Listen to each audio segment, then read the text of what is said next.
Assalamualaikum warahmatullahi wabarakatuh.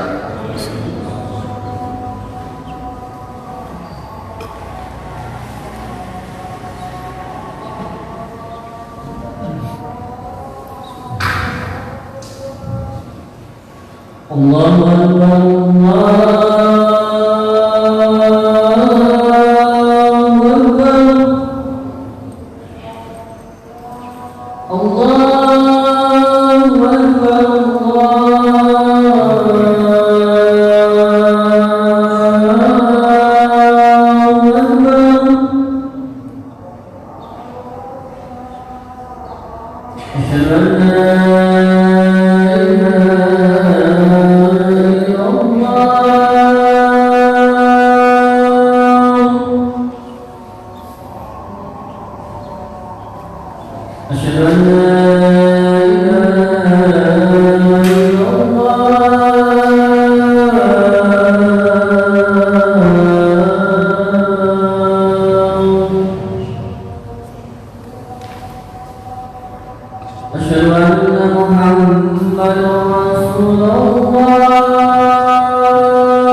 Innal hamdalillah nahmaduhu wa nasta'inuhu wa nastaghfiruh wa na'udzu billahi min shururi anfusina wa sayyiati a'malina may yahdihillah fala mudilla lahu wa may yudlil fala hadiya lahu wa asyhadu an la ilaha illallah wahdahu la syarika lah wa asyhadu anna Muhammadan abduhu wa rasuluh. Allahumma shalli ala Muhammad wa ala alihi wa ashabihi wa man tabi'ahum bi ihsanin ila yaumiddin. Amma ba'du, fa ya ibadallah, usikum wa nafsi bitaqwallah faqad fazal muttaqun. Qala Allah Ta'ala fi kitabihil karim, a'udzu billahi minasy syaithanir rajim. Ya ayyuhalladzina amanu taqullaha haqqa tuqatih wa la tamutunna illa wa antum muslimun. Wa qala aidan, ya ayyuhalladzina amanu taqullaha wa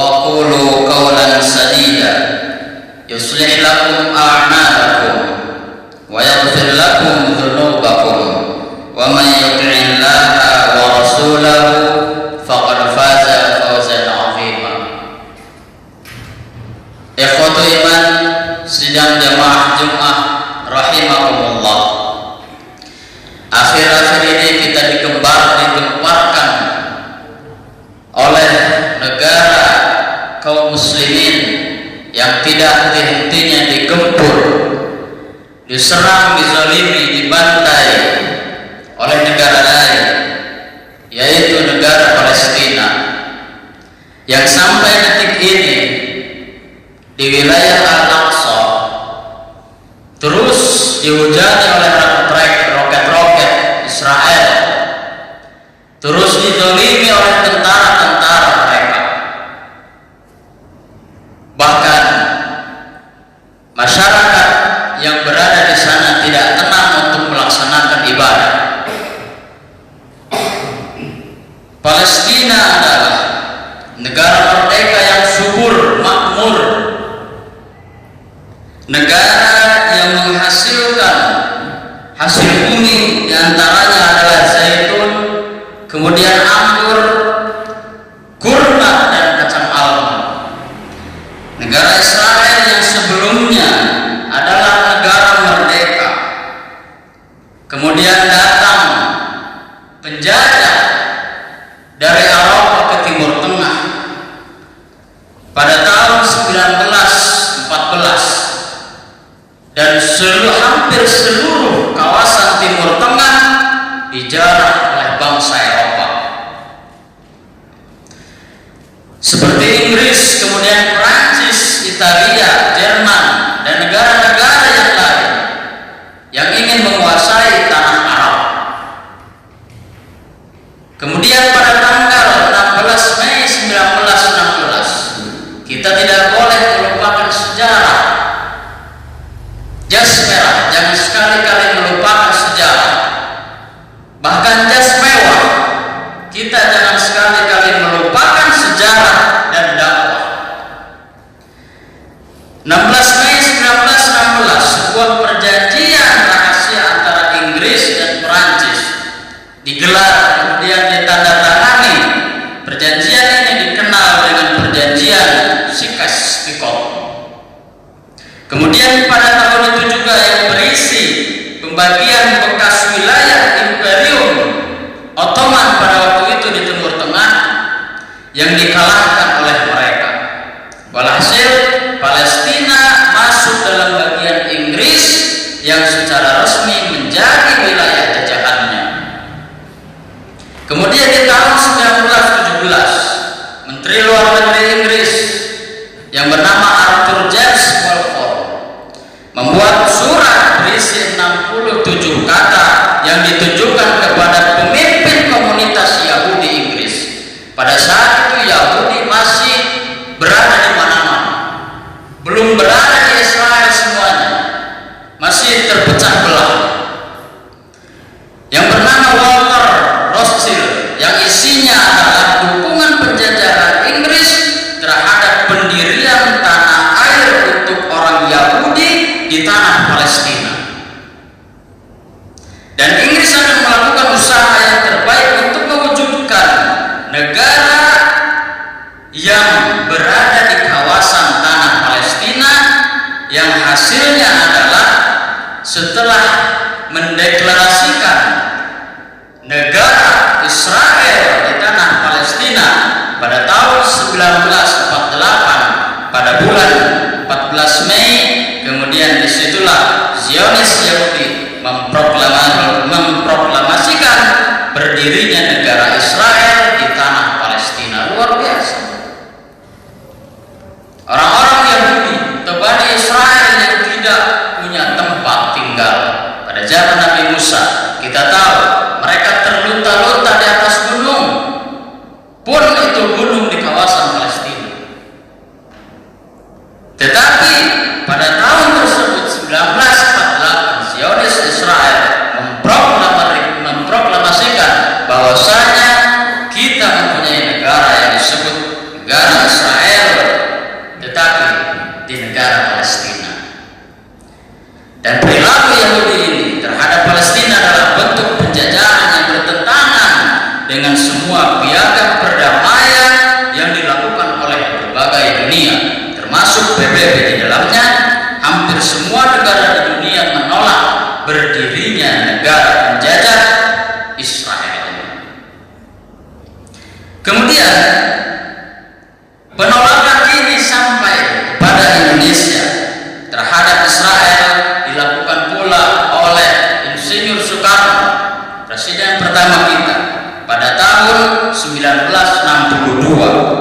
Dengan tegas beliau mengatakan bahwasanya selama kemerdekaan bangsa Palestina belum diserahkan kepada orang-orang Palestina, maka selama itulah bangsa Indonesia berdiri menantang penjajahan Israel.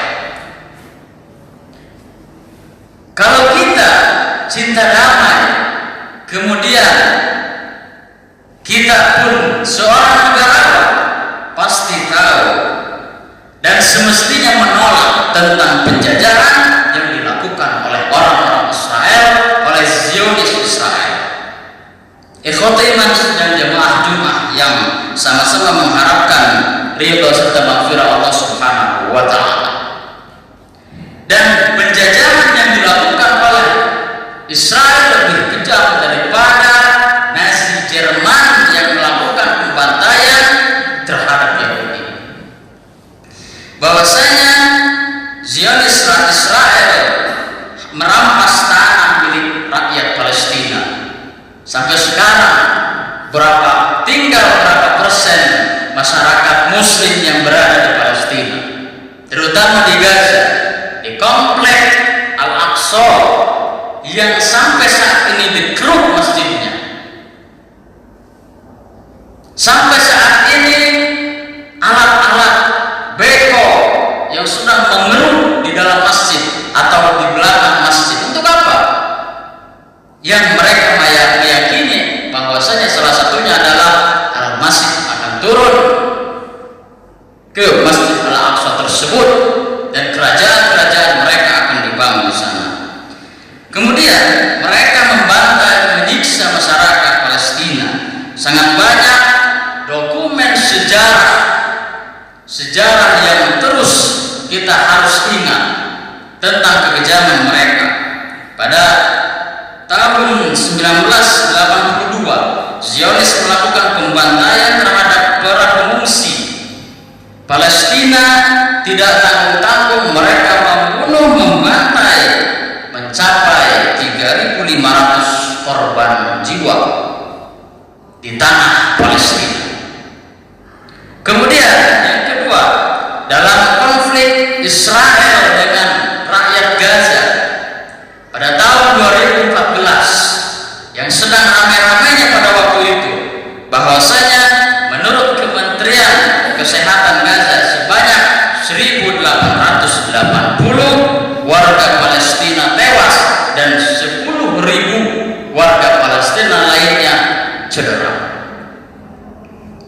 Dan jumlah diantaranya adalah termasuk anak-anak, wanita, lansia, orang-orang yang tidak berdaya. Masih banyak peristiwa lain yang menunjukkan betapa sadis mereka membantai kaum muslimin, membantai saudara-saudara kita yang berada di tanah Palestina. Apakah kita tidak terenguh, hati kita tidak greget, tidak melaknat tentang kekejaman, kezaliman yang dilakukan oleh Zionis Israel?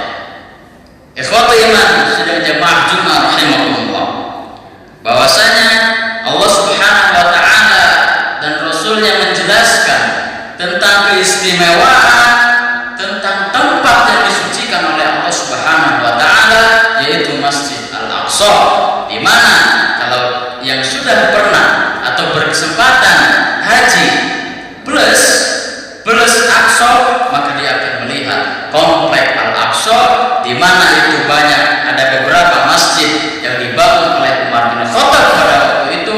Adapun Masjid Al-Aqsa adalah salah satunya awal kiblat, pertama kali atau kiblat paling pertama bagi kaum muslimin ketika melaksanakan sholat. Kata Allah Subhanahu wa taala di dalam surah Al-Isra ayat 1, Subhanallazi asra bi'abdihi lailan minal masjidil haram ilal masjidil aqsa alladzi barakna hawlahu linuriyahu min ayatina innahu huwas samiul alim. Subhanallah, Allah Subhanahu wa taala telah mensucikan atau memperjalankan. Siapa asra bi'abdihi lailan minal masjidil haram ilal masjidil aqsa? Hambanya yaitu Nabi Muhammad sallallahu alaihi wasallam dalam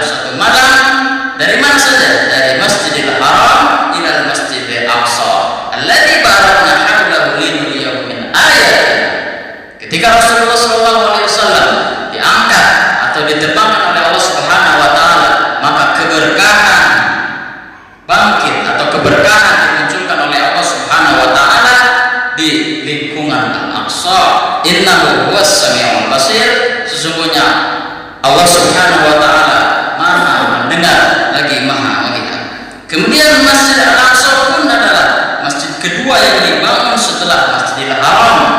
Abu Dzar menuturkan bahwasanya beliau bertanya kepada Rasulullah sallallahu alaihi wasallam, "Qultu ya Rasulullah," aku berkata kepada Rasulullah, "Ayyu masjidin wudi'a fil ardi awwal?" Masjid yang mana yang pertama ditetapkan di muka bumi ini? Kata Rasulullah sallallahu alaihi wasallam, "Al-Masjidul Haram." Qala qultu thumma ayyu? Qala al-Masjidul Aqsa. Pertama kali yang dibangun oleh Rasulullah sallallahu alaihi wasallam adalah Masjidil Haram, kemudian yang kedua adalah Masjidil Aqsa. Kemudian ikhwatul iman sedang jamaah Jumat yang dirahmati oleh Allah Subhanahu wa taala, maka wajar dengan kesuciannya, dengan keistimewaan Masjid Al-Aqsa, dengan keistimewaan masjid-masjid yang lain yang berada di sana, Masjidil Haram, Masjid Nabawi, termasuk Masjidil Aqsa, kata Rasulullah SAW, "Salatun fil Masjidil Haram mi'atu alfi salatin." Salat di Masjidil Haram satu kali setara dengan berapa? 100.000 kali salat. Itu baru di Masjidil Haram. Wa salatun fi masjidi, kata Rasulullah, dan salat di masjidku, Masjid Nabawi, alfu salatin, satu kali berbanding dengan 1.000 kali salat di luar Masjid Nabawi.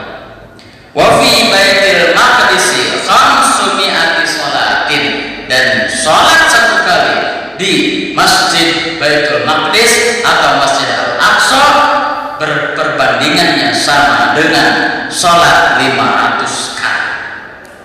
Bukan berarti yang sudah haji melaksanakan salat di Masjidil Haram, di Masjidil Aqsa atau Masjid Nabawi ketika pulang kembali ke negaranya tidak perlu salat, bukan. Tetapi nilai keistimewaannya, nilai kesucian yang berada atau yang sholat di masjid, tiga masjid tersebut adalah sungguh luar biasa pahalanya.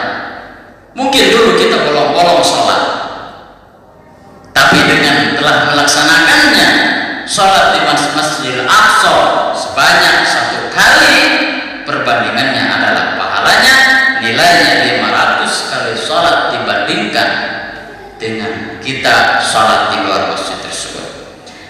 Demikianlah keutamaan yang Rasulullah SAW jelaskan tentang Masjidil Aqsa, bahwasanya telah kita ketahui dari dulu, walaupun memang tidak ada solusi atau belum ada solusi yang jitu, yang pasti untuk apa? Untuk meredam serangan-serangan Israel, untuk meredam kedua negara ini berperang. Kenapa? Israel mempunyai keyakinan bahwasanya nanti kerajaan mereka, orang-orang Yahudi, itu adalah berada di Al-Aqsa, berada di bawah Masjidil Aqsa, maka mereka terus mengeruh dan menzalimi, bahkan sampai bom fosfor mereka kirim ke masyarakat Palestina yang berada di sana. Kemudian ikhwatul iman sidang Jumat yang dirahmati oleh Allah Subhanahu wa taala, Zionis Israel telah berkali-kali berusaha menghancurkan Masjidil Aqsa. Sampai saat ini mereka belum sanggup dan belum bisa menghancurkannya. Sejak tahun 1967 di bawah naungan Kementerian Urusan Agama mereka, Kementerian Agama Israel, mereka melakukan usaha penggalian sampai sekarang dengan menggunakan alat-alat berat. Dan sampai saat ini, kalau sudah ada yang berkunjung ke sana, terjadi keretakan-keretakan di bangunan masjid. Kemudian pada tanggal 21 Agustus tahun 1969 ketika mereka terus menggencarkan pengerukan, maka ketika itu berupaya mereka menghancurkan Masjidil Aqsa, terbentuklah organisasi dunia, organisasi konferensi Islam yang disebut dengan OKI, yang berjumlah anggotanya 57 negara. Ikhwatu iman sedang jemaah Jumat rahimakumullah. Yang terakhir adalah pada tanggal 28 Ramadan kemarin.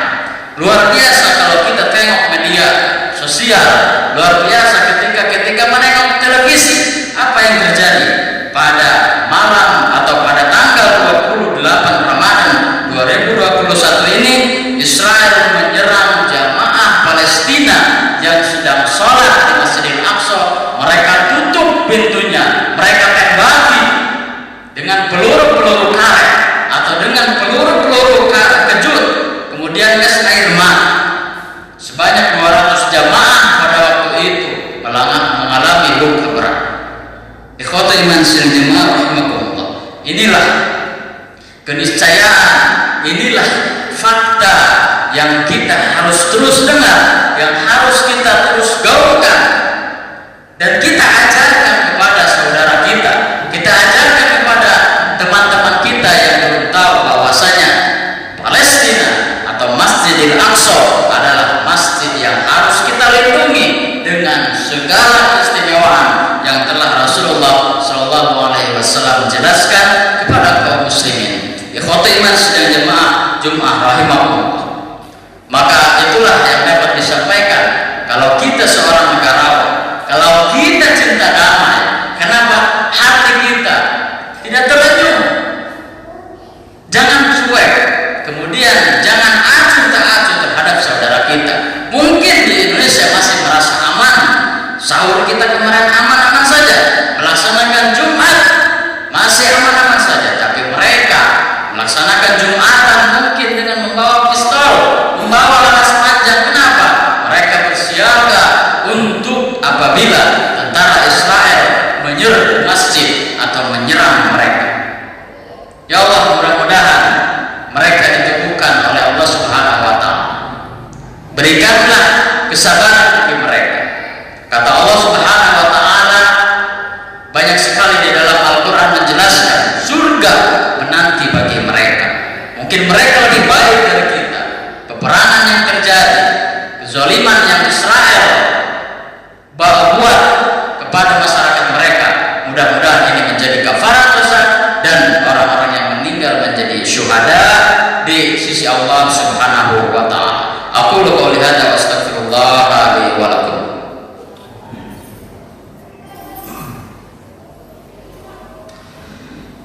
Alhamdulillahilladzi arsala rasulahu bil huda wa dinil haqq liyudhhirahu 'ala dini kullihi wa kafaa billahi shahida.